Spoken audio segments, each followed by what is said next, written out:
নমস্কাৰ প্ৰিয় বন্ধুসকল, মাঘ বিহুৰ হিয়া ফুৰা শুভকামনা জনাইছোঁ।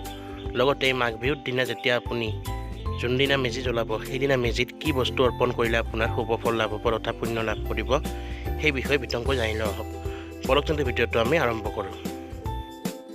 এই মাঘ বিহুৰ দিনটোত যদি আপুনি মেজিৰ জুইত 3টা প্ৰধান বস্তু দান কৰিব পাৰে, তেনেহ'লে বহুত শুভ ফল লাভ কৰিব। তাৰে প্ৰথম বস্তুটো হৈছে, যেতিয়া আপুনি মেজিৰ জুই জ্বলি থাকিব তেতিয়া বা মেজি জ্বলাবলৈ আৰম্ভ কৰিব, তেতিয়া ঘিউ অলপ অৰ্পণ কৰিব লাগিব। এই ঘিউ খাটি দেশী ঘি হ'ব লাগিব, অৰ্থাৎ গৰুৰ খাটি ঘিউ হ'ব লাগিব। আৰু এই ঘিউ আপুনি এখন নতুন চামুচেৰে 2 চামুচ মেজিৰ জুইত অৰ্পণ কৰিব। ইয়াৰ দ্বাৰা যথেষ্ট শুভ ফল লাভ কৰিব। দ্বিতীয়তে আপুনি মেজিৰ জুইত 3 টুকুৰা হালধিৰ গাঁঠি অৰ্পণ কৰিব। ইয়াৰ দ্বাৰা আপুনি যথেষ্ট শুভ ফল লাভ কৰিব। তৃতীয়তে আপুনি এখিলা পাতত অলপমান গুড় লৈ মেজিৰ জুইত অৰ্পণ কৰিব।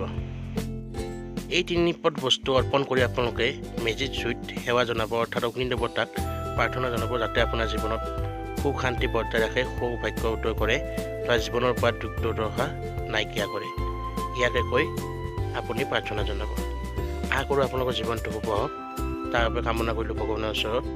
আৰু যদি এই ভিডিঅ'টো ভাল পায় লাইক কমেণ্ট শ্বেয়াৰ কৰি দিব, আৰু সদায় ধৰণৰ ভিডিঅ' পাই থাকিবলৈ আমাৰ চেনেলটো ছাবস্ক্ৰাইব কৰি দিব। ধন্যবাদ।